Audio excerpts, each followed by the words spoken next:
So, good evening, everyone. My name is Carlos Astacio. I'm the Executive Director of the Newark Debate Academy. Welcome to the second round of the NDA Alumni Debate Series. Thank you to everyone that is tuning into the live session, as well as those people that watch the recording afterward.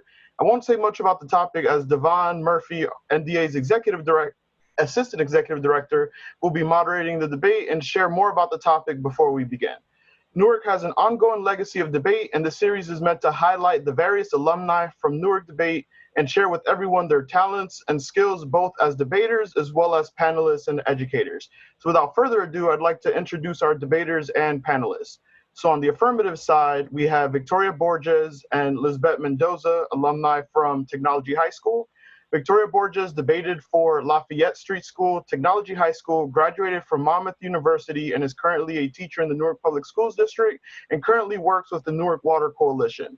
Lizbett Mendoza debated for Rafael Hernandez, Technology High School, and graduated from Rutgers University, Newark, with a bachelor's and master's degree in criminal justice. On the negative side, we have Christian Quiroz and Amit Kukreja. Christian Quiroz debated for Ann Street School, Science Park High School, and Rutgers University, Newark, and currently teaches debate at North Star Academy. Amit Kukreja debated for University High School, yay, Science Park High School, and recently graduated from Rutgers University in New Brunswick, and currently operates a podcast called Motivated by Mortality. Then our panelists include three esteemed guests, first being Elijah Smith, University High School class of 2010, Dirty Bird, 2013 NDT and CETA National Champion and current Director of Debate at Rutgers University, Newark. Then we have Jeffery Dodson, Science High School class of 1986, currently works as an asset manager for Newark Housing Authority and just graduated with his executive MBA this past May from Rutgers University, Newark. And last but not least, we have Walter Diaz, University High School alumni that debated for Science High School class of 2007 and longtime debate educator, volunteer, and community activist in Newark. So without further ado, Devane. Thank you, Carlos. So as the coronavirus continues to spread at home and abroad, the federal government must begin to produce policy that softens the financial blow dealt to citizens and communities around the country. This is especially true in low-income communities where people are struggling to pay their rent and are getting evicted at higher rates than anywhere else. Unemployment continues to skyrocket, and now it's a question of how we'll be able to respond. Thus, the topic for this debate is, in response to the COVID-19 outbreak, the United States federal government should provide reoccurring direct financial payments to all Americans. All American citizens. So the first affirmative speaker is Lizbett. Lizbett, are you ready? Yes. All right, whenever you're ready to go. Plan text. In response to COVID-19, USFG should provide reoccurring direct financial payments to all American citizens. The reoccurring non-taxable payments will be distributed to citizens who combined with their significant other make $100K a year. Contention 1 economy. A UBI program, promote individual spending, would power a consumer-based economy. This is Nick Foy, 17. The economy can not only withstand the large increases in federal spending, but could also grow thanks to the stimulative effect of cash transfers to the economy. For 3 designs, enacting the UBI and paying for it by increasing federal debt will grow the economy. An extra dollar in the hands of lower income households leads to higher spending. Households that spend more in taxes they receive cash assistance have a low propensity to consume, and those that receive more assistance than they pay in taxes have a high propensity to consume. Research shows that monthly payments of at least $1,000 to American every month could grow the economy by $2.5 trillion. Weller 17. A monthly check of $1,000 delivered to every American adult will grow the U.S. economy by roughly $2.5 trillion over 8 years, a new study found. Specifically, the study found that $12,000 a year doled out to every American adult will grow the economy by 12.6% to 13.1% over 8 years, by which time the policy effects would start to wane. That would translate to an increase in gross domestic product of $2.5 trillion. Contention 2, moral obligation. The United States federal government has a moral obligation to keep its citizens safe. It's also ethically responsible to make sure people have the means to survive this pandemic. Stephen, 84. The legal meaning of protection was a central principle of Anglo-American constitutionalism prior to the Civil War. That concept had three major elements. The first element related to the status of an individual. To be under protection of the law meant to have the status of a free man and a citizen. Protection meant that the law recognized and secured an individual's right, life, liberty, and property. Finally, the most basic meaning of protection referred to an enforcement of rights, the specific ways in which government prevented violations of substantive rights or readdressed and punished such violations. Thousands of people are dying to COVID-19, and it's the responsibility of the government to make sure that its citizens are safe. The government has a moral obligation to mitigate the effects on the people who are most affected by this pandemic. Those who are making less than $100K combined with their significant others should be provided reoccurring direct financial payments. Contention 3, public health and safety. Stay-at-home orders and social distancing has helped to reduce COVID-19 cases in the U.S., NPR 2020. As the coronavirus continues to spread in the U.S., more and more businesses are sending employees off to work from home. It's all a part of an effort, what epidemiologists call flattening the curve of the pandemic. Research has shown that the faster authorities move to implement the kinds of social distancing messages designed to slow the transmission of disease, the more lives are saved. During the pandemic, people in the lowest income areas are more likely to travel south for work. This is Rely 2020. During the pandemic, people in the lowest income areas are traveling about 7 more times than people in the highest income areas in the Pittsburgh region. An analysis of the federal labor data found that people in higher paying jobs are more likely to be able to work from home, while the vast majority of low paying jobs, including many now considered essential, require workers to be there in person, such as transportation and retail jobs. UBI provides enough money to stay at home and keep themselves safe. COVID-19 has killed over 100,000 people, which is more Americans who have died in the worst terrorist attack on U.S. soils and wars like the Vietnam War. Dodson, 2020. 4 months after the last case of COVID-19 was confirmed in the U.S., the nation's virus death has surpassed 100,000. That's far more Americans' lives who were lost to the Korean War, Vietnam, and September 11 attacks combined. Thank you.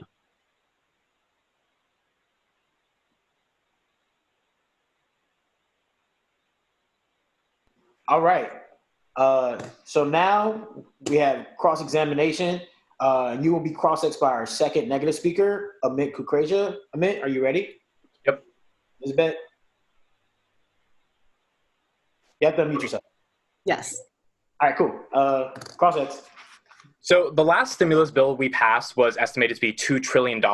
If you want to keep these monthly payments going out, presumably till we get a vaccine, as you said, until December, that's another 7 months. That would be another $2 trillion times 7 months. That would be $14 trillion on top of the $24 trillion the United States has in debt, which is a total of $38 trillion. How would we be able to pay for this? I mean, debt doesn't mean anything if we're all dead. That doesn't mean anything if we're having a civil war. That doesn't mean anything if your citizens aren't safe. Right, but my question is, if we don't have an economy, things would get substantially worse because if we don't have an economy, then what does that mean then? That doesn't mean anything if we don't have an economy. So that's kind of my point. If we don't have an economy, then how do we have a country? How do we have a nation? We don't have an economy if we don't protect our people. Well, okay, so this goes back into the logic of your case, right? That says that we should engage in consumer spending, which was your contention one, which would help the economy. If you're giving people a monthly check every month, which means they have no incentive to go back to work, that means businesses are going to be shut down. So what are consumers going to be spending their money on if no businesses are open? I mean, so our case doesn't necessarily mean that there isn't going to be people that go back, right? There's obviously people who... Really? So do we not care about the people who go back to work? I let you state your question. Let me finish answering the question. Go ahead.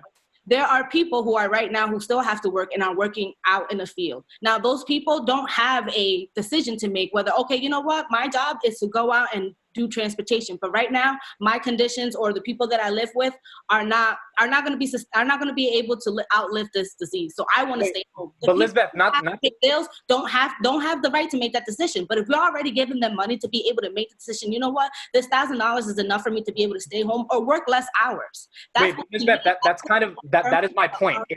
Now, if they are home, they still have to go to they have to go to the grocery stores. The affirmative numbers. Why would the grocery store worker come to work if they were getting enough money on unemployment and a UBI? I.e., if the government is subsidizing the work because there's a global pandemic, Wouldn't you want them to stay home? Additionally, how does this make any sense about a safety if you're giving people enough money to stay home? Wouldn't you want everyone to stay home? Isn't that the point of You still are at home and you're buying things. How many Amazon packages did you have to come to your house in the last 3 months?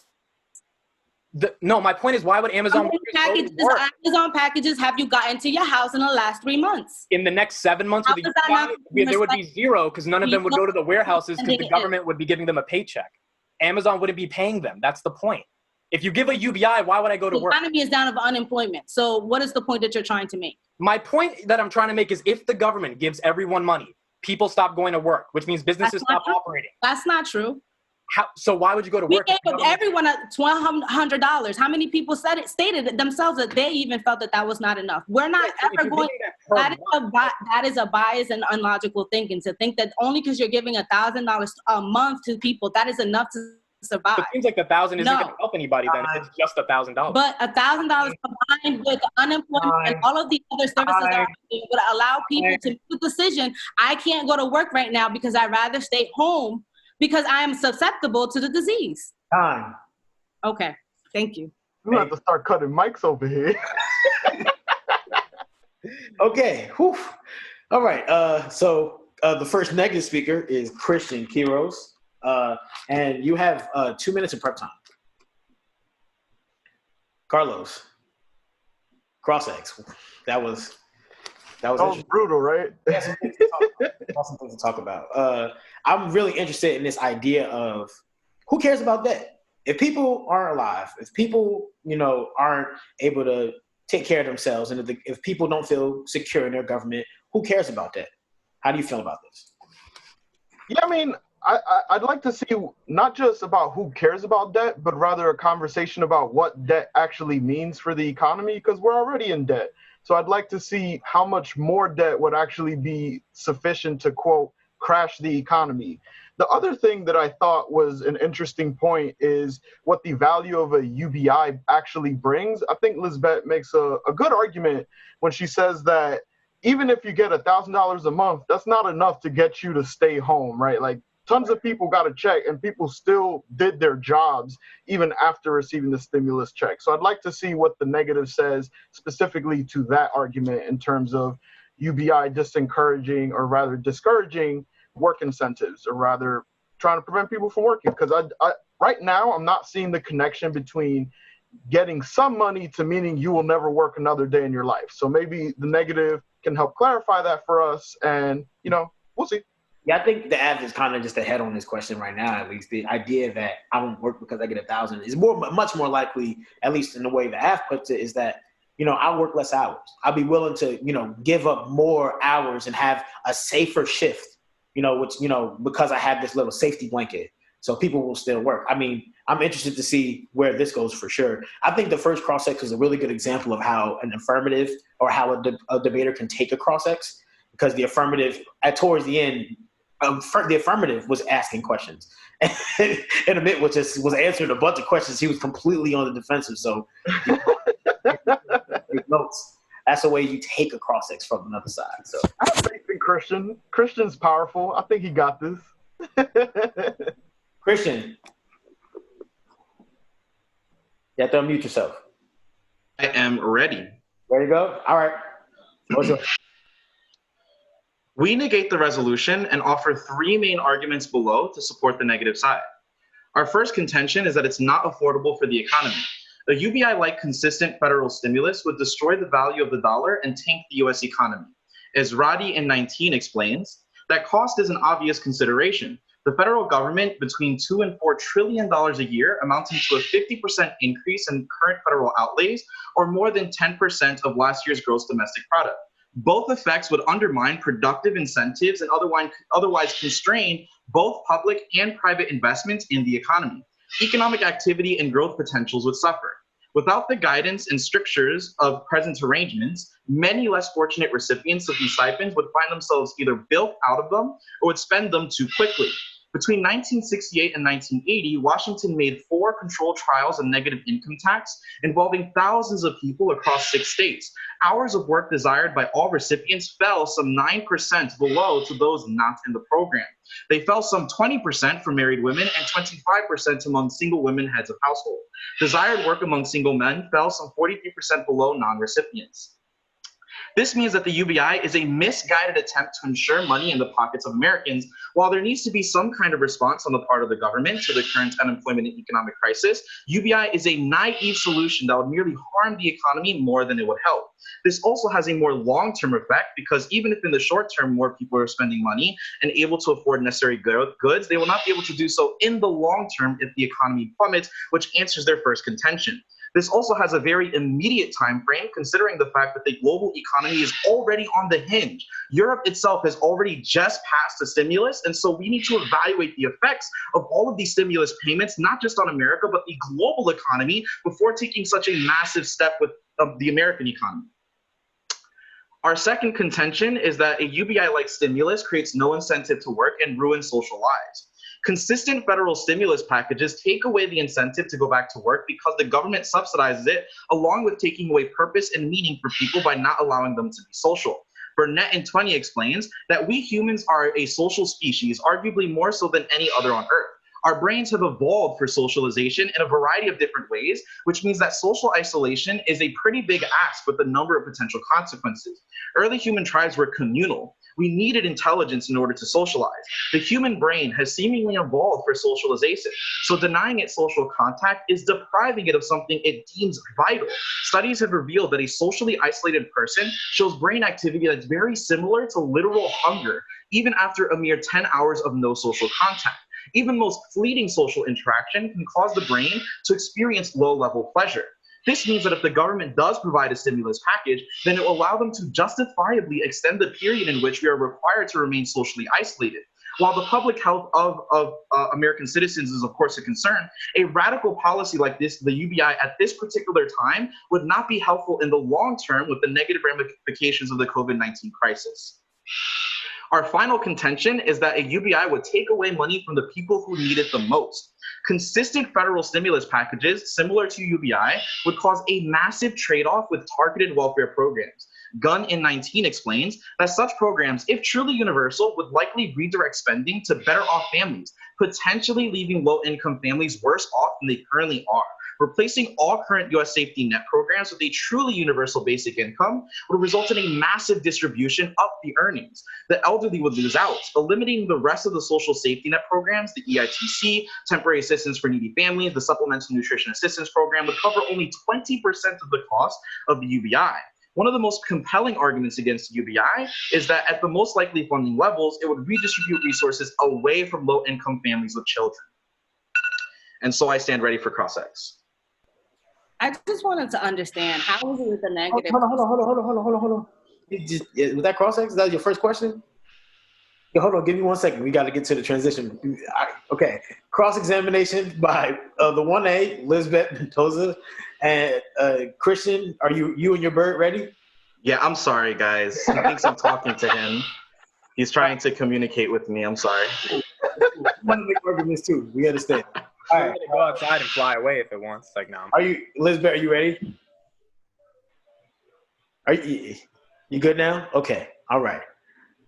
So like I was saying, what I really wanted to understand is how does the negative get to the point where giving $1,000 to people every month make them lazy and make them not want to go to work?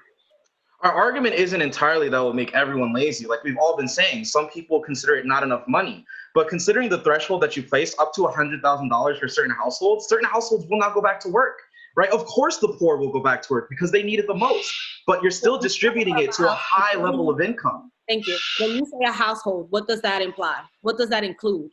What does that mean? An individual or a group of individuals living in a particular house trying to sustain themselves through rent, food, electricity. A group of individuals would be, are you talking about 2 adults and 2 kids? Are you talking about, or one person making $100K?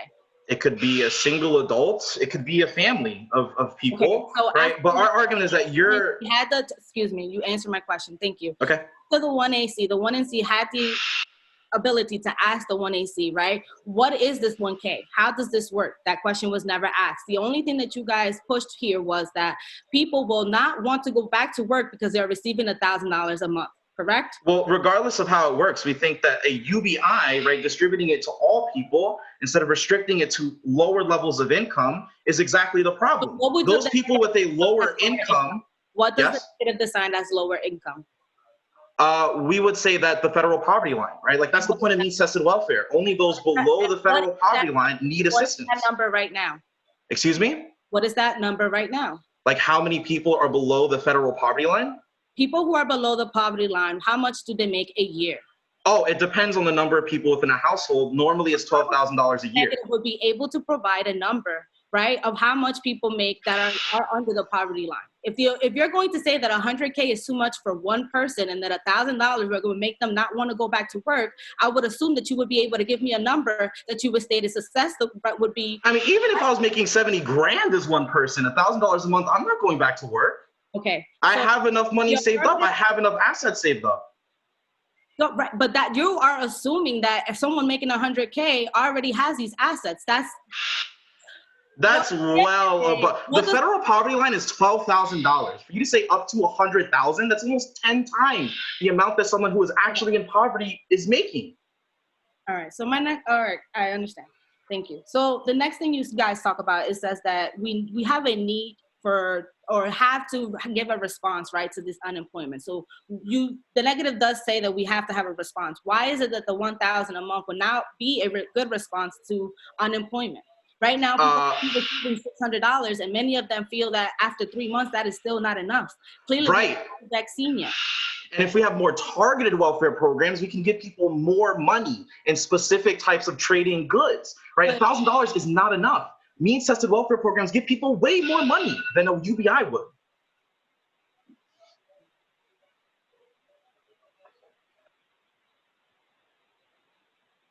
Thank you. See, everybody stopped on time that time. Great. All right. So we have the second affirmative speaker, Victoria. You have 2 minutes of prep time.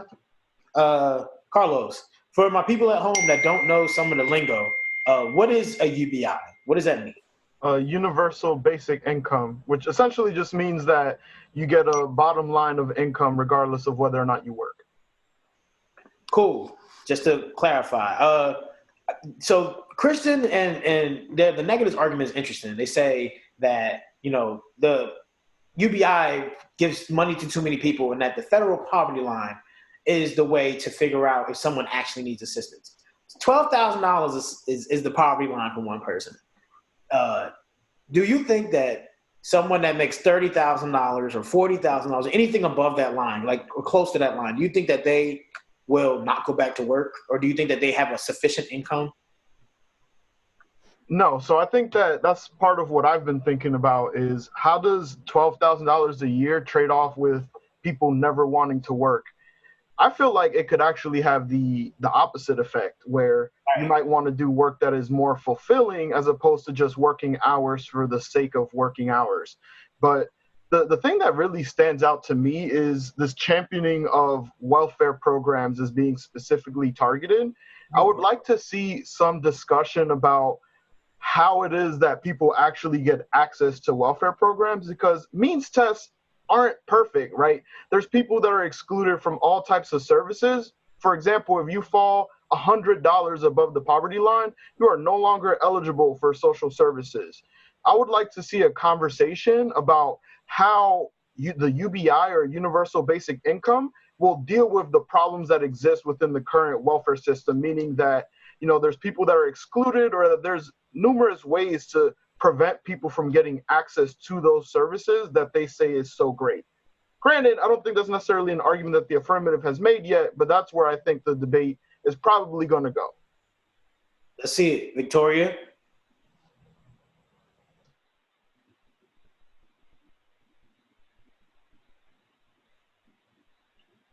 Sorry, mute for too long. Yeah, I know. Can you hear me? Yeah, we all hear you good. All right. Oh, yeah, whenever you're ready. Okay. All right, whenever, I'll start speaking. All right, so an overview and then just down flow. All right. So case first. And we affirm that the United States federal government should provide UBI to all American citizens. Here's a breakdown of the UBI. Non-essential and non-frontline workers are above the age of 18 would receive $1,000 every month. Essential and frontline workers receive $1,500 every month. Any citizen with children will be given an extra $600 a month. The affirmative believes that we should have minimal restrictions on who is able to receive money, and there are a few advantages to this. One is our economy advantage. It's simple. We invest into American citizens so that they can refunnel that money back into the economy. Refer to the Quiroz 17 evidence and the Weller 17 evidence from the 1AC. Both pieces of evidence provide specific analysis on how the act is good for the economy, referring back to GDP increases. Two, our public safety advantage and moral obligation argument is about a few things. A, making people have the choice to stay home and work less hours, which means they can take care of their health, mental and physical. This goes back to the Rehill 2020 evidence and the NPR 2020 evidence. And B, giving people the incentive to pursue their creative dreams. And regardless of what people choose to do, the affirmative will argue that either way, we are completely good for people. The USFG has an obligation to protect us. As a judge, we believe you should vote on who values and saves the most lives. Thousands are dying. We need to act now. Our impacts are extinction, economic collapse, and the second wave of coronavirus. There is nothing to lose, vote ask. Now to the economy advantage. One, the affirmative solve. We stimulate the economy by investing into consumers. It explains how studies are conducted by the Roosevelt Institute. That's in the Quiroz 17 evidence. Refer to the economic analysis I just did in my overview. And also this goes back to responding to all of their inflation claims, which has no premise. There's no reason as to why a debt would be a reason why the economy collapses. Force them, cross-examining, force them to have a specific form of economic analysis because there's no time frame for as to how a debt would cause a particular issue in the economy. Unemployment is the root cause. Also, second, reject their false economics. According to Gary Wolfman, professor of economics and public policy at Yale University, Keynesian economics works. We invest money into the economy to make money. Empirical evidence will prove that this is what got us out of the Great Depression. That's Gary Wolfman. In 1936, British economist John Maynard Keynes wrote The General Theory of Unemployment, Interest, and Money to explain why the Great Depression had such a long period of time where labor markets did not seem to come into equilibrium with the demand for labor and the supply of labor equal. For years, lots of people were looking for jobs but couldn't find them. Keynes argued that the problem was a lack of demand for goods and services resulting in a lack of demand for labor. The way we solved the problem, according to Keynes, was to increase government spending. And three, act rights inequality. Allowing marginalized groups to reclaim and dominate the conversation around universal basic income is a step towards fighting injustice. UBI is a transformative opportunity for communities and families to escape paternalistic safety net programs built on racist ideology and stereotypes. That's Price 2017. It's abundantly clear that basic income program has such a greater potential than it is captured in mainstream conversations about UBI. Holds the promise of addressing head-on and most deeply entrenched racial economic inequities. We need to take a broader view of UBI as a mechanism for lifting communities and being shut out of the economy like formerly incarcerated people with criminal records who are disproportionately people of color. We need to see UBI that provide all families with a greater opportunity to hold on and build up their wealth, resources, and long-term cross-generational benefit. It represents a truly transformative opportunity for communities and families to escape a paternalistic safety net programs built on racist ideology and stereotypes to become more self-determining and free to make their own choices. And four, we do actually have enough money. If the Trump administration can give bailouts to huge corporations, there should be enough money for UBI. That's the Lynch 2020 evidence. With businesses and jobs hanging in the balance, the federal government must act fast and was forced to rescue the economy. Washington races to avert disaster and faces a demand to avoid rewarding the undeserving, worsening societal ills such as income and wealth inequality. His plan to provide $50 billion to airline industry, part of the $1 trillion package that includes cash payments to individual Americans, is reviving the debate about public bailouts to private businesses that rolled out in national politics for more than a decade.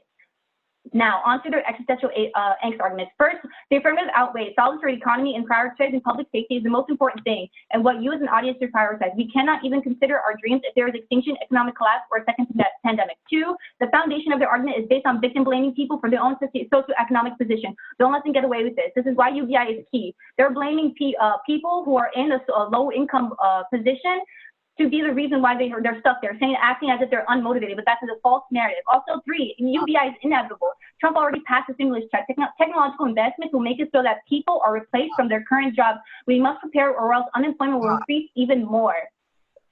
Time. Okay. I got to be louder. That's my bad. All right. You'll be cross-exed by Christian. Everyone ready? Okay, yeah. Bird's ready. All right. Sorry.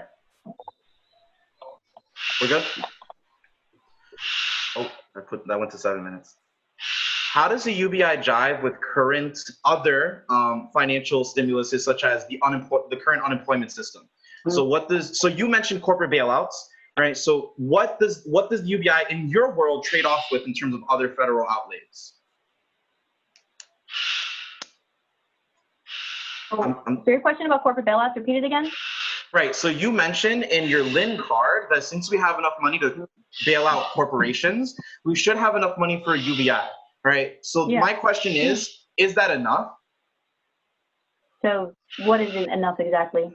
Is that enough? Right. Like you make a lot of large claims in terms of 1.5K a month for essential workers, 1K for non-essential, 600 for additional childcare. Right. If anyone has any children, my question is not bailing out corporations enough to subsidize all of these payments? Well, we're saying that it's a combination of things. We think that if the economy has the money to bail out corporations, there clearly is money in the pool. Also, investing money into the economy is how you rebuild the economy, right? That goes back to my partner's unemployment being the reason why the economy is failing. I get that point, but I think a prior question is, will the economy survive after these additional payments? Yes, it will survive. Your only response, it seems suspect because your only response, and correct me if I'm wrong, is that bail out corporations, so we have to have enough money. How does that prove we actually have enough money for it?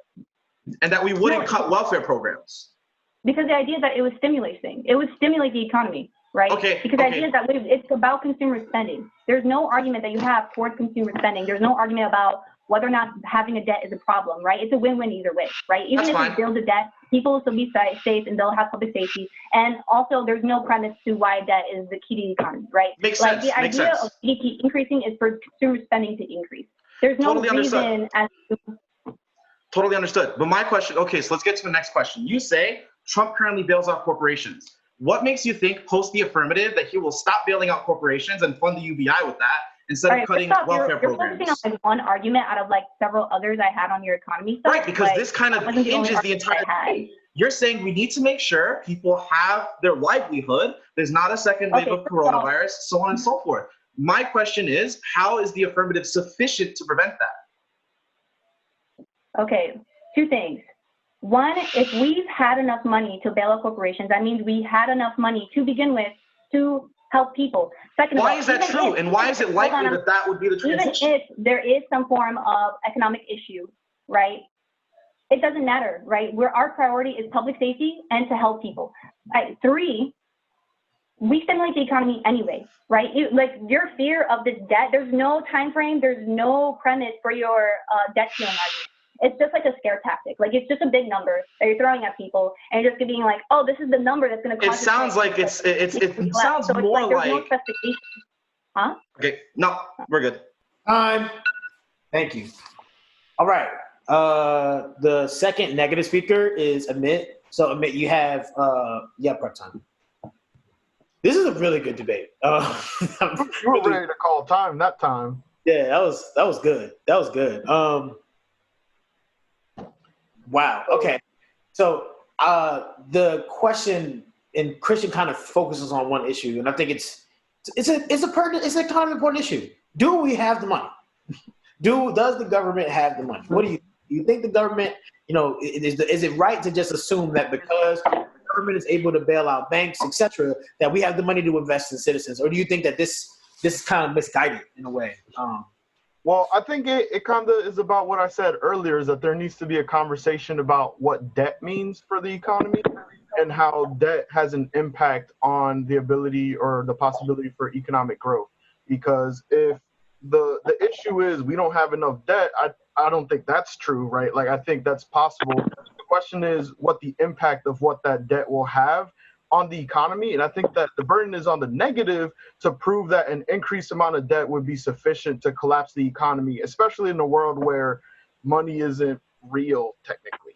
Yeah, and I think that the affirmative is really, really hammering home this Keynesian economics, we need to flood the economy with government money and therefore it'll bloom like flowers from the ground, which is some old school monetary theory. So shout out to old economists in the room, but I think it's really interesting that the affirmative is very gung-ho on this, and I don't know what the response is in terms of a theory about debt, economics, government spending for the negative. I kind of think they're kind of missing each other in that area. Right. A question that was asked in the audience is, what will happen to healthcare if we were to use the UBI? What are your thoughts about healthcare? I think the negative already kind of made, inferred that there's going to be some trade-offs there. And so, if the UBI is as expensive as the negative is framing it to be, then I'm pretty sure there's going to be cuts. And so definitely something to think about moving forward for this debate. Amit? I'm good to go. Awesome. The problem with the affirmative speech is they are trying to make a PhD level argument in economics, but they have failed macroeconomics 101. There are two fundamental contradictions in the speech that I'm going to be pointing out and then going into the main contentions that show the fundamental internal inconsistencies in their argument that allow it to make absolutely no sense. First, on consumer spending. Let's talk about consumer spending as the logic for what it makes sense in a pandemic. Their argument or their goal, as per contention 3, is to stop the spread of the disease, right? We want people to stay home.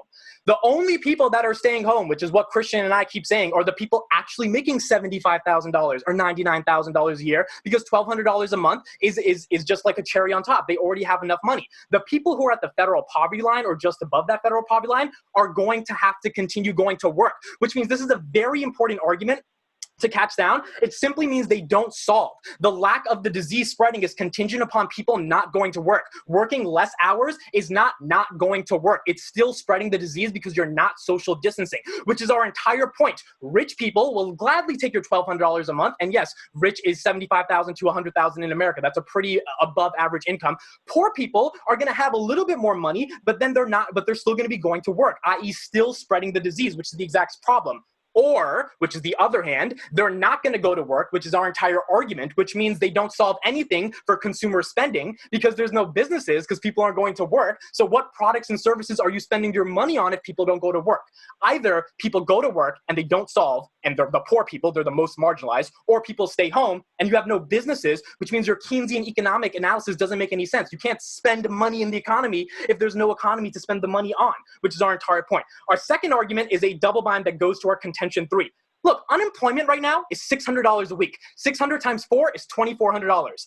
$1,500, I'm not that good at economics, is less than $2,400, which means a UBI would be counterproductive with current unemployment metrics that are ushered in right now because of COVID-19, which is exactly what this debate is about. A UBI is not productive in that context, which is why targeted welfare, targeted means-tested program like the EITC, like food stamps, that, by the way, would go away if you have a UBI, which is our Gun 19 evidence, is much more productive. Force them to answer this question because they simply haven't. Now, on their contention 1, let's go to economics. First, they say we have no time frame of debt. Look, $38 trillion, we don't need a big time frame. Debt is going to pile up and we're going to have inflation at an unprecedented level. This is what's happening in Zimbabwe, where their inflation rate is 676% as of March 2020 because there's simply too much money. You don't need a PhD in economics to know the more money you print, the less it has some value. That's kind of why we don't give a UBI to everybody. That's kind of why the dollar has a value, because you can go to a corner store and buy something for it and not have to spend $10,000 and buy a honey bun because 50 cents actually means something. Also, it's not about debt. It's about jobs. Their entire argument is just ridiculous. They're like, we have enough money for corporate bailouts. Let's not be naive, guys. This is not a corporate bailout. When you give money to United Airlines, you're making United make sure they keep their employees. Whether they don't keep all their employees is not the question. The point is, corporations give people jobs. It's not a corporate bailout. Those jobs are products and services that give the dollar the value in the first place because you can spend it on products and services. If you don't give the money to corporations and you just give it to people, there's no jobs. There's no products and services that are circulating around the economy to give the dollar any value in the first place, which is our entire argument. Their Keynesian economic analysis about the Great Depression is just a bad argument. We had a world war after the Great Depression. That is an actual economic stimulus because you have an entire industry producing weapons. We're not having a world war after the COVID-19 pandemic, so that's necessarily not the case. Finally, on mean-tested welfare, look, they just haven't answered this argument. They say we're victim blaming. We're actually not victim blaming. We're caring about the people who are the most marginalized and saying, let's give them the most money because $75,000 to $99,000 is enough money to survive. Our entire means-tested contention is the reason you vote negative. They simply do not have an argument for why the trade-off of the UBI in terms of the food stamps or EITC programs or a myriad of other programs would be beneficial, and that's why you vote for our side. All right. Victoria? All right, so you talked about jobs. So what does that mean? So why is it about jobs, actually? Tell me. Why do jobs help the economy? Okay, Victoria, this is how the economy works.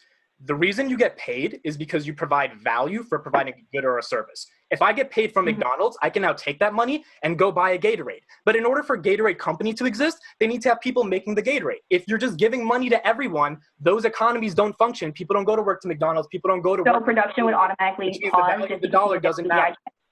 Say that again? So production of goods and services would just automatically, magically halt just because they get a check, just because they can just spend that money.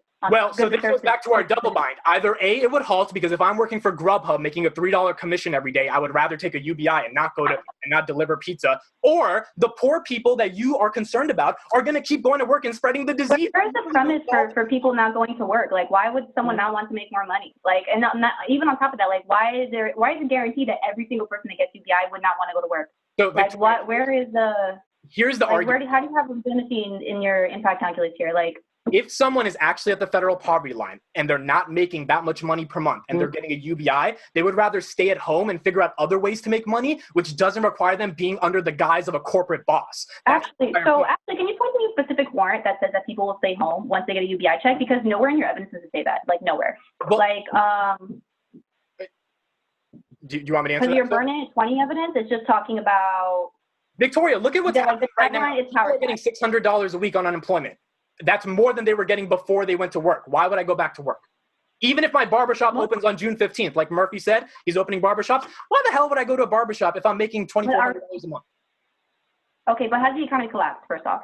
Has the economy collapsed? Just because people are not necessarily working. They still have money in their pockets and they're stimulating that money back into the economy. Has the economy collapsed? I don't think you're understanding how money functions. Money is only valuable if I can spend it on something. Okay. If the value of the dollar inflates like it did in Zimbabwe, then it has no value because companies are not producing anything I could spend that money on, and there's too many dollars. I really don't understand why Zimbabwe would print out money on a daily basis.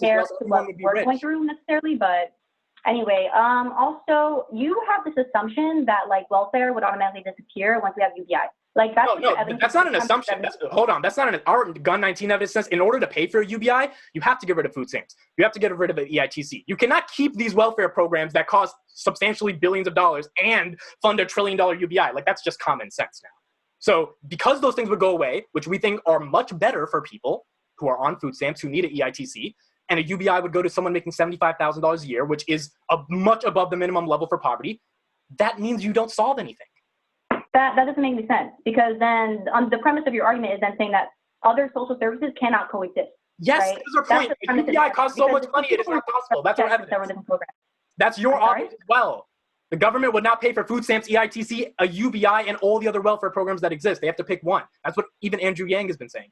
I mean, okay, so what choice do we have, really? Like, especially in the pandemic. The choice is contention 3, incessant welfare. Time. You alumni. Jeez. Okay. 1 NR. Yeah, prep. Usually I would not condone 1 NR prep, but this is a public debate. Carlos, I have a question. Can I have a bathroom break? Just, no? Okay. Lizbett said no. Okay. I have a question for you, Carlos. So after this cross-ex, one of the things that crossed my mind is, do you think that work and the jobs that people do have value outside of the money that they bring in? Do you think I feel like that's where the crux of the debate is, to be honest with you, because that was the point that I made earlier, is that even if people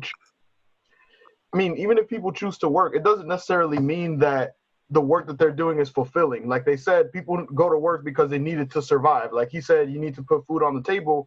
I think there's a possibility for people working for fulfillment rather than simply survival, which I think isn't really a conversation that's been fleshed out, but is one that could be interesting. Like, I think I 100% agree. Like one thing that Amit said in his last cross-ex was about the barber.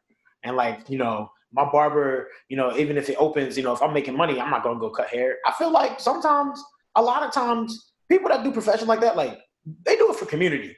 Like, I know a couple people, my boys as barbers, they cut hair because of the aspect of being able to chop it up with your peoples around the way. You know what I'm saying? Making that, build that relationship, watching little bro, you cut his hair when he was 6, and you watch him grow up and go to college. Like, those communal bonds that exist, brings up something deeper than just the money you bringing in when you go to work. So that's something I'm just something I'm thinking about, wanted to pose to you.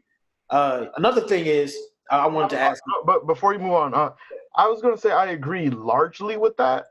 Something that really is weird to me is this conversation of corporations as being job providers, because there's definitely a conversation to be had about what bailouts do and whether or not people actually provide jobs with bailout money versus something like stock buybacks, for example, considering he used the example of airlines who don't necessarily give jobs, they just spend money on their own companies to inflate the value of their companies. Assuming his own example, I'm not sure if that argument is valid. Christian?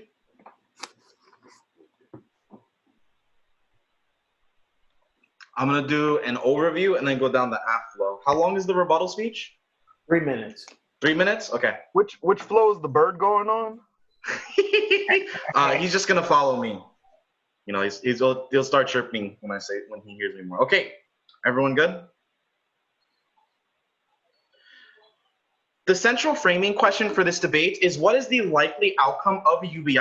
Considering the fact that we have not even been able to evaluate the impact of the first financial stimulus, this means that the affirmative is extremely naive. Do not buy into their attempts to paint us as simply debt scaring, because the problem is they have not provided any specific numbers as well as any kind of concrete prediction that Trump will actually defund the things that he shouldn't be doing and fund what he should be, the UBI. Our argument is that what is a more likely outcome is that means-tested welfare programs will be gutted, considering the fact that our gun evidence indicates that means-tested welfare is only 20% of a UBI that was cheaper than their proposal. And second, we are also going to be winning that in the end, all of their conversation is simply rooted in naive hope that there will be a resolve to a lot of the issues that are occurring with COVID-19, when in reality is just misguided and it is not actually going to solve. The status quo is fundamentally better. On to the specific flow. First, they say that the affirmative is good for the economy. First, we've already proven an alternative cause for their only example, which was the economic crisis in the 1920s, right after we had World War II, which spurred production of certain military technologies and increased the economy of America. But second, this is not the same situation. The entire world is freaking out about their economies, not just America, which is a reason that we actually have a time frame for our argument, because Europe literally today passed an economic stimulus that almost topped $1 trillion. The question becomes, how does all of our collective efforts in financial stimulus contribute to the global economy, which will in the end affect America? Their only argument is that debt is good, but debt is only good when there's a global economy to support it, and we can buy it back, and we can actually fix it afterwards. If the global economy gets destroyed, debt will be meaningless and will actually harm us even more. On to their next argument about taking care of physical and mental health. First, mental health is non-unique. Cross-apply our second contention that indicates that staying inside messes with our minds mentally in terms of our health, right? Which is a reason that we're not saying that you should go outside and spread the virus, but that there's no solving the issue of mental health. The second issue is physical health. They have not responded to our gun evidence that this would be significantly worse for people on Social Security disability insurance, because those programs will be gutted when it comes to a question of healthcare. So the question becomes, does the rich person who's making $99,000 a year need $1,000 a month, or does the person who cannot even work because they have a disability deserve more disability insurance? The answer to that question is that the person with a disability who cannot even work deserves that money, which is a reason that welfare is a better option than UBI. So at the end of the day, the question becomes whether we feel more comfortable sticking with the status quo and evaluating the consequences of all of the different stimuluses we have done now, or should we take a risk with the UBI? Our answer is that no, the risk is too substantial and would actually harm us more in the long term. Thank you, Christian. So Lizbett, you have prep time for the 1AR. Carlos. Devane, real quick, I'm after Lizbeth, correct? You're after Lizbett, yes. So I have a thought. First, what does it mean to cross-apply something? Are you asking me? Yes. A cross-application means that there was an argument made at another portion of the debate. So if there was an argument made on the economics, like is UBI good for the economy argument portion of the debate, that is pertinent here. So you cross-apply what you said here to this part of the argument. Does that make sense? Yep, that makes sense to me. It sounds like a bit of a technical term, but just wanted to clarify. So I have two thoughts that come to me after this speech. First is, how many people are eligible for these means-tested programs, and how many of them actually take advantage of that? Because I think that the take-up rate is different from the eligible rate, right? So if certain people are eligible, it doesn't mean that they're necessarily getting access to those services or benefits. The second question that I have is there a distinction between an entitlement program versus a means-tested program? Because Christian's example of Social Security is an entitlement, not necessarily a means test. So I'm not sure where the trade-off would happen in a world where a lot of the examples he's using are entitlements, not necessarily means-tested welfare. Yeah, I agree with that.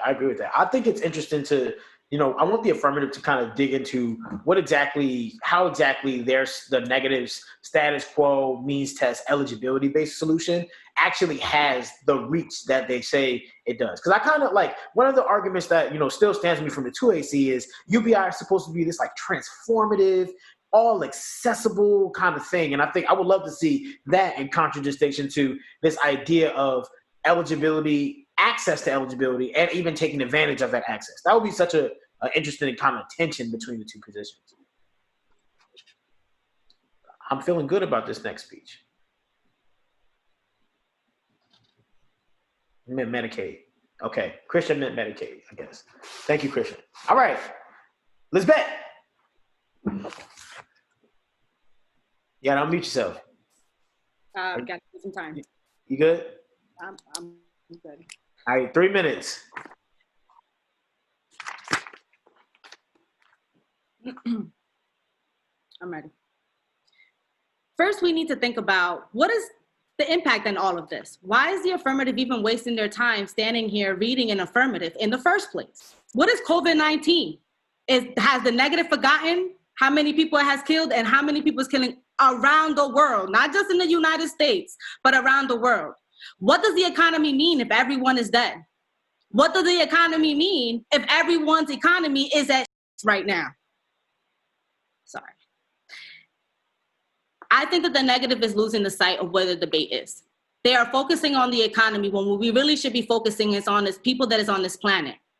We are forgetting that thousands of people are dying because of this COVID-19. The affirmative is not saying that we're going to sit here and just give money to everyone. We're saying that we're giving money to who actually needs it. The affirmative stated in their 2AC, we are bailing out corporations, but are forgetting to give money to those who actually need it. When we give Amazon money, extra money that they already, honestly, they don't need, are they really treating their employees right? Are they actually making sure that people are not going into work and spreading COVID-19? They are forgetting how many people on the TV spoke out against Amazon because there was enough protective gear. But we gave them enough money from the government. So all the affirmative is saying, let's give people a chance to make the decision whether they are ready to go to work. Many people who are under the poverty line, which they speak of, need to stay home because they need to be able to protect themselves. Now, the affirmative is stating that we will give money to $1,000 a month to those who are below 100K. That means combined. That means if you're married and you make 50K and your spouse makes 50K, that means that you're below the 100K and you will receive that $1,000. Also, we're forgetting that majority of these people who fall under these lines have children. And every time they decide to go to work, they're putting those kids in danger. Also, we are forgetting that even if we are giving money to some people who don't end up needing it under the affirmative, what we're forgetting is that at the end of the day, we are the only one who are giving a solution to actually help these people who honestly don't want to go to work because they're already putting themselves in danger or would like to just work less. We also are forgetting that mental health means that we have to stay home and work on ourselves. That doesn't necessarily mean that everyone who stays home their mental health will get worse. We would like to go over some of the stuff that the affirmative have talked about, specifically in the warrants of our car. First of all, the economy part of our affirmative talks about that we would move ourselves to more of a consumer base. If people over below making up to 100K are getting $1,000, and some of them are actually getting that extra money, that means that they have that extra money to now spend, which goes back to where our logic is. That means that people would be able to spend into the economy, and over the 8 years, we would have an increase. In our card specifically, it says that there was a design, there was a research where they gave $1,000 to people, meaning that that was $12K a year, and after 8 years, we've seen an increase of $2.5 trillion. And even if you don't want to take that, you also have to consider that even if we have can I finish my one thought? Even if we have all that debt, that doesn't mean anything if the rest of the world is also going into debt. We're not the only ones impacted economically because of COVID-19. Thank you. Amit, you have prep time for the 2NR. Okay. Carlos. Yes, sir. So, the combined household, 2 people, 50K, 100K, do either one of these people in your mind not go back to work if they get $1,000 a month? No way, no chance. No way, no chance. Okay. Single man, 60K a year, gets UBI, do they go back to work? Oh, wait, was the question that do they go back to work or do they not go back to work? Do they go back to work? Oh, I think they definitely go back to work for the first one, too. So I'm just confused about which group of people is the negatives argument premised on? They're talking about people that live below the poverty line, people that already don't make $12,000. Well, they said they will go back to work. They say rich people, specifically the range of $75,000 to $100,000, won't go back to work. I don't know if that's true. I think that those people will probably continue working, considering the value that you get from $1,000 is nowhere near what you get from your job. Now, for the 2NR, what do you think the 2NR is about to be? I have a guess. I mean, they're probably going to sit on this economy argument, talk about how we can't afford it. But really, I think that they need to deal with this pivot that Lizbett made in terms of refocusing or recentering the debate around COVID-19, right? Because the debate sort of got away from them when they let the negative characterize the affirmative's position as people will never work ever again versus the universal basic income as a response to the current problems that happen as a result of COVID-19. And I think that distinction is important because a lot of the literature and the stuff out there that talks about us losing these means-tested programs are based on the notion that we have a permanent implementation of a universal basic income, not a temporary stopgap measure. Right. All right. Amit, your time to shine, buddy. This is 3 minutes, right? Yes, it is. Show us some world's debate skills. Okay.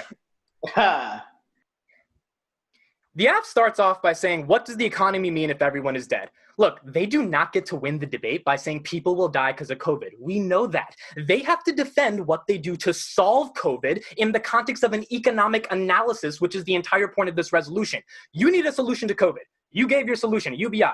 Me and Christian said that solution is bad, and you had no response in the last speech to any of the targeted arguments we made, which is why the extension of those arguments alone in this speech is a reason to vote for us. There's 2 voters in this debate. One, there's a trade-off with mean-tested welfare over the UBI. All the arguments Devane and Carlos were making about what it means to actually qualify for that testing, that was not made in Lizbett or Victoria's speech. So please recognize what was actually made in the speech. And second of all, will there be a global economy to even handle the debt that we're going to be getting in the case of if we take on more trillions of dollars? First, let's do means-tested welfare. Means-tested welfare goes away. Medicaid, food stamps, EITC, all of these things that Christian mentioned in the last speech are going to be fundamentally traded off if we implement a UBI. In fact, a UBI will not be even able to cover the cost of all of those things in the first place, which is our gun 19 evidence. This means our argument is very clear. If you get $600 a week on unemployment, that's time 4 weeks, that's $2,400. That's more than the $1,500 maximum they're giving to families per month, or even $3,000 a month, which means I didn't hear a response to this. I don't even think Christian heard a response. Christiansburg didn't hear a response to this. If you are making more money from not going to work, then that means you do not need a UBI because that money is not going to help. Let's talk about the 75 to 99,000 argument. Again, let me point out this contradiction. If you're making $70,000 to $99,000 and you're getting $1,000 a month, most of the time, you don't even have to lose your job. You can stay at home because you have a nice job at Facebook or Amazon, or you can work from home because because if you're making that much level of income, you probably don't need to come to work every day. It's the essential workers that need to come to work every day that they are either A, disincentivizing to come to work because they're going to give them the money and they're going to stay home and say, screw it, I don't want to go to work. Maybe I do like giving haircuts, but not enough to get COVID-19. Second of all, those people are still going to go to work, which means they're going to continue to spread COVID-19, which is our entire argument that they don't solve the global pandemic. So again, when Lizbett said, what does economy mean if everyone's dead? You're going to keep killing people by giving them the money and telling them to go out and work. Or you should give them more money so they don't go back to work, which is, guess what? Contention 3, means-tested welfare, so that we have target money to the people who actually need to make that money. Our final contention, and these are all internal contradictions that are just independent voters because it shows their case makes no sense. Our second argument, which I don't need to spend that much time on, is a global economic analysis. Again, no response from the last speech. Christian said the time frame is the fact that we don't know what these stimulus packages are going to be around the world. Europe just passed another $1 trillion package. If we have more debt, I'll give you the argument, maybe debt doesn't mean anything, but maybe that was in the 1930s when the entire world's economy is falling apart because everyone has to give out stimulus packages because everyone's afraid of coronavirus, then debt does matter because then we have to pay it back. And if we have no product and service to generate enough tax revenue to pay it back, we have no economy. We actually have people who are dead. Contention 3, the status quo is the best way to solve, and that's why you should vote for the negative. Thank you, Amit. Victoria, you have prep time for our last and final rebuttal. All right, Carlos, I have a couple more questions for you, and then I'm going to ask for your prediction, okay? Okay. My first question after listening to this whole debate, how much will UBI cost? How much will it cost? How much will it cost? I don't know. A whole bunch of money? Trillions of dollars? Are we sure? We watched this whole debate about debt and spending money and making money and how much money we can afford to lose. Do we know a number? Not sure. Yeah, just wanted to make sure. Amit said that 75K, people making more than 70K, they work at Amazon, they work from home. I looked up some of the highest paid public service jobs. Power plant operators make 80K. Urban planners make about 70K. Civic engineers make about 85K. Firefighters make upwards of 60K, 70K some places. Medical managers make 90K. Do you think those people will stop going to work? No. You think they can work from home? Not sure, no. I think it really depends on the job, but most of those require people on site. All right, just making sure, guys. It's like a lot of grandiose statements being made, and I needed to clarify. All right. What side are you on? I don't know what side, because he just used my arguments in his speech.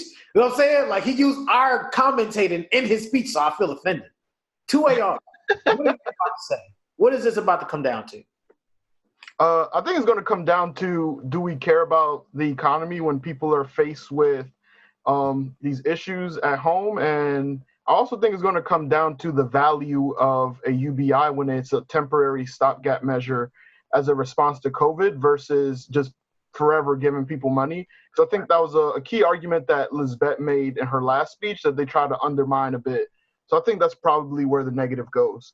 I also think that the debate could potentially go south for the negative in a world where there's a debate or centered around what it means to give access to means-tested welfare and who actually gets it. Because the entire crux of that last speech was, we need to give it to the people who need it the most. But the question is, do the people who need it the most actually get it, or do we just say they need it the most and they never actually get it? So I think that if the debate comes down to there, I think that the negative is sorely behind. But I think that they're probably ahead on this economy argument because I do think it's true that the UBI is just super expensive. Expensive. All right. 2AR, Victoria. We can hear you. You have to unmute yourself. Okay. All right. All right. All right. Oh, overview, then just on the flow. All right.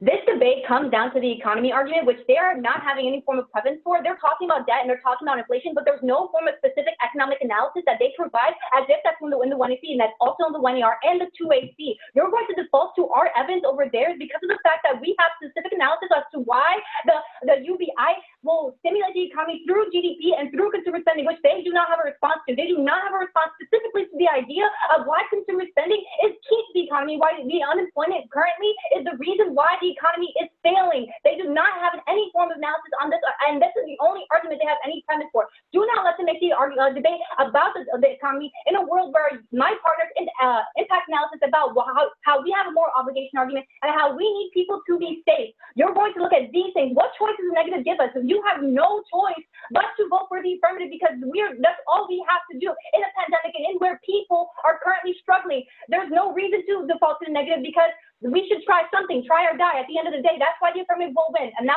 onto the line by line. Again, you're going to send Nickel 417 evidence. That's the Roosevelt evidence that my partner was referring to in the 1AR. The Nickel 4 evidence is actually talking about a thought experiment where people are giving the same amount of money of UBI, which is $1,000, which was amounting to the same amount of money that we're also funneling into the UBI program, which is the reason why it would stimulate the economy. They actually had a specific number as to increase by $1.2 trillion. Trillion is how the economy increased. Just because we spend money doesn't mean we lose money. That's the reason why we will stimulate the economy. It's also how we got out of the Great Depression. So don't default to the negative faulty evidence or just using inflation and debt ceiling as a scare tactic as to why you shouldn't invest into UBI when people are in need right now. People are dying. This is why it's a moral obligation as to why you need to vote for the affirmative. People are struggling not to even buy food. If people can at least buy their groceries, if people have the choice to stay home and not go to work, that is the idea that they don't have to. They have at least that choice, right? There's people that might want to not go to work, but some people might want to stay home. But that's still one feeds back into our solving for the pandemic spread. And solving for people from getting the virus, which means that people will be safe. That's what we should be prioritizing. And also, two, you can't guarantee that everybody is not going to want to go back to work. That there is an argument that they have in their 1AC about socialization as to why work is important. This idea of socialization. People like to work. People like to go out there and do things and get creative. They also have no premise as to their trade-off argument is under the assumption that we will cut welfare. They say that cutting welfare is the only way to make this possible. But we just passed a stimulus check recently, and the economy did not collapse. There's no premise and no economic analysis as to why what they say is true. And now, also, their argument talking about people are going to not want to do anything is victim blaming. They're assuming that people within a specific socioeconomic position are a specific type of way, and there is no trade-off for this. Thank you, Victoria. And thank you for everybody. Good debate. Those muted claps are great. Yeah, muted claps. I'll give you the sound. All right. We're going to give our judges a couple minutes to collect their thoughts. Judges, we just ask that you keep your comments. Don't give us a long soliloquy, but keep it good. We're going to give you some time to get your thoughts together. Carlos, I knew that this debate was going to come down to the moral obligation argument when the debate started. How do you feel? I definitely knew that's where it was going to go. I think that the 2AR was a little new in some parts. The stuff about empirically denying the stimulus check right now, I don't know if that was necessarily in the 1AR as much as it was in the 2AR. So I don't know. It was a little fishy. I do think that this moral framework argument was probably the right pivot for them to make, especially considering I think that they don't have that much of a great answer in terms of this econ response. My general thought about this debate is, where in the world is the weighing? I feel like the comparison is just out the window. Everybody's just like, no, they're wrong about this. They're wrong about this. And then Victoria goes for try or die. If we're not, if we don't do the F, then we're all going to die, et cetera, et cetera.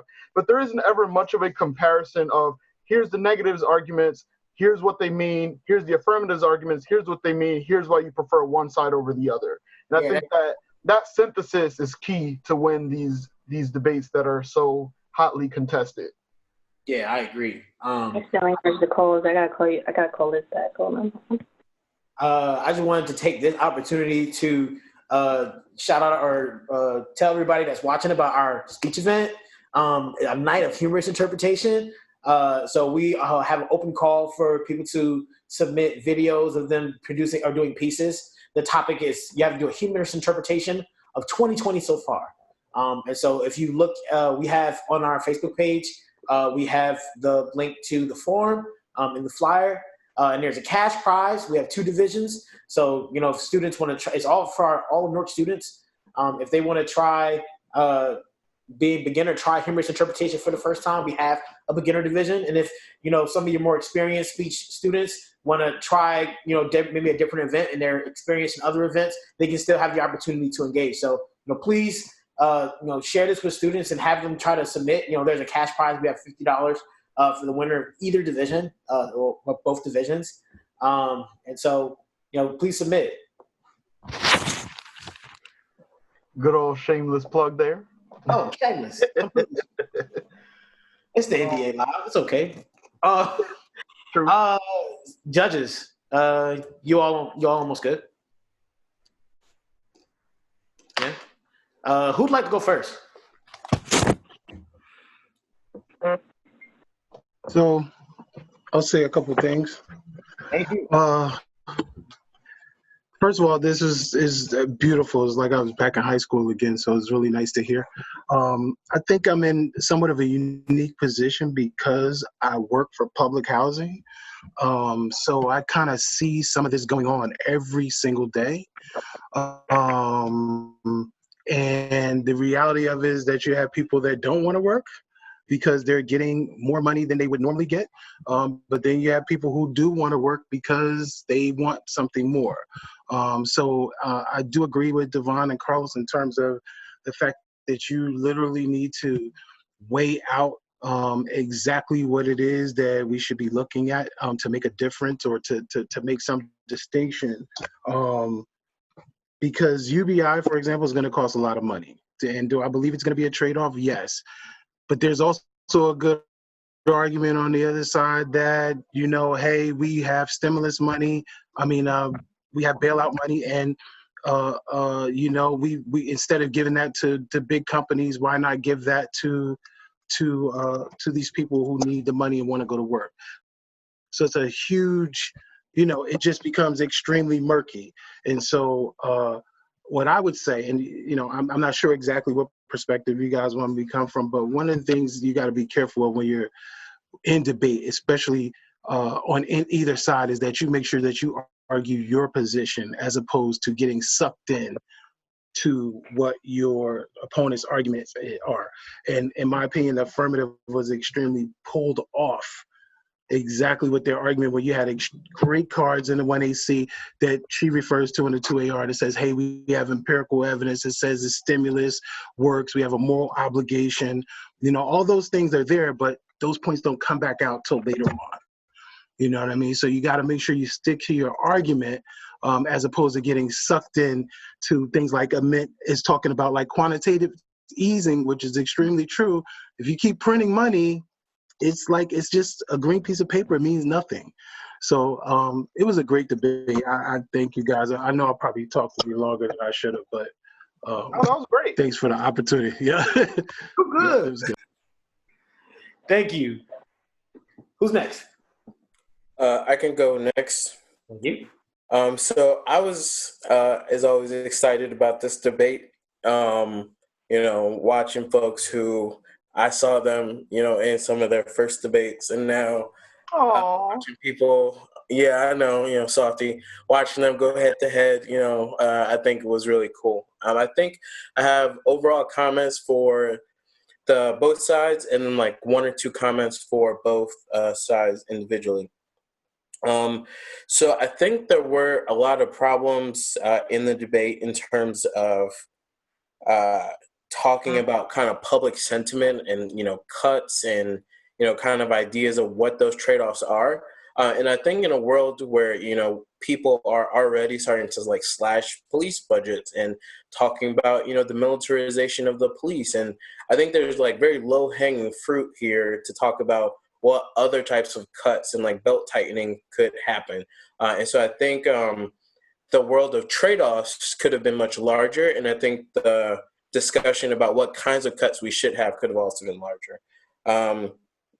I think the affirmative was, really big picture, and then didn't really address some of the kind of particular things. So the app was really good on impact framing through the entire debate.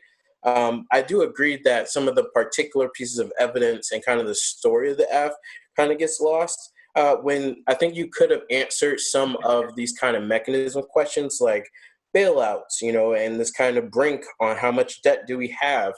These things I think could have been easily responded to and used as to prove the narrative of the affirmative true. I think there's also some points where the negative is trying to, make this argument that we need people to get back to work. We need this economy. But everyone seems to be talking about folks who make less than, like $12,000 or like $15,000. So I think in this ethics conversation, we should be having a conversation of what does it mean to save the world on the backs of people who have no other choice. And I think that kind of ethics of sacrifice for those who are poor, those who are, generally people of color, generally people from Newark, I think was a missed opportunity for the app to talk about the kind of ethics stuff. The negative, I think the negative is a definition of too much of a good thing at the end of the debate. In the last speech, Amit goes for everything. And I think there's like a huge contradiction. I think he misses the forest for the trees. And I think the affirmative doesn't capitalize on this.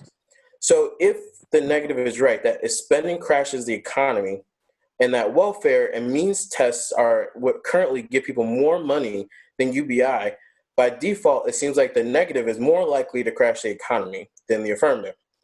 And so I think there's also some of these kind of framing questions about what does it mean to be ethical? How do we have these choices? So I think there's some kind of throwaway things like this idea of victim blaming, et cetera.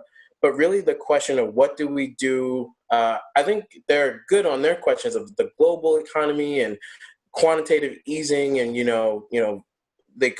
these things I think are very clearly in their wheelhouse. But I think they have missed the opportunity to talk about big picture. How do we treat, minorities and folks who can't afford to make other decisions? And so I think if I had to make a choice in this debate, both sides miss, major opportunities to directly engage the kind of crux of the other team's argument. Thank you. Last but not least, Senor Diaz. Thanks. I really, really enjoyed this. We're living in really unique times where sort of the world is going backwards and we're in a situation where we have to take steps that are sort of counterintuitive to all of the classical ideas of what an economy is and how it works, well, at least the capitalist one. So in terms of the affirmative, I really enjoyed hearing about the perspective of tried, a tried study in the practice of, giving money out, giving out checks. And, it is interesting to sort of look at it as taking a look at how it would take a crisis in order for the government to actually act on its moral obligation to protect its public. And at the same time, talk about people that normally, are living in less than or way less than perfect situations because of either disability, the type of work that they do. And it would take this sort of pandemic in order to, have everyone realize like, hey, maybe we should treat these people better. Maybe, we need to sort of look at, what it is that is actually driving our economy. So I enjoyed that a lot. On the negative, I really enjoyed the global perspective of, the way economics works. But not only American economics, but the fact that there's sort of a order that envelops the entire world. So, basically a country has to make something or provide some sort of either service or material good in order to trade with the rest of the world to meet its needs.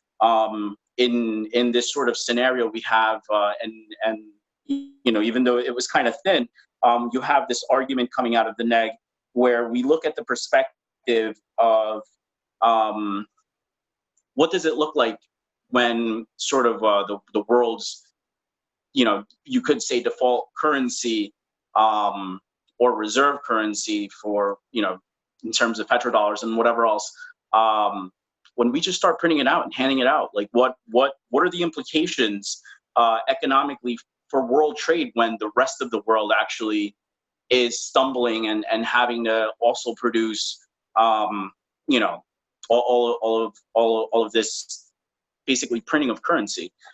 So it was, I completely agree with everyone else where we're missing a lot of these great chances for argument and understanding in terms of like the way an economy works. But I am excited to sort of, have this, and be a part of this as well, because it's going to be a very interesting next few years, because all of this is going to play out before us and we're going to have to live through it. And I think that it's going to be a good time to sort of refocus on how we look at economies and how we teach our children to strive for, certain things or what they want to do with their lives. And that's to me, the best part of debate. Thanks. I'm sorry if that was long-winded. No, you're good. That was great. Thank you. All right. Thank you, panelists, for the comments. Thank you, debaters and alumni, for coming back and supporting the Newark Debate Academy. We love you all so much, and this is a great debate. Like this is so good. The people online are loving y'all right now. By the way, I don't know if you see the comments, but they love y'all right now. So check them out.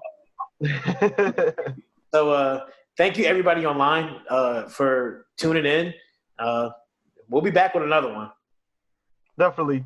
And remember to sign up for the speech contest if you haven't. Have a good day. Bye. Bye.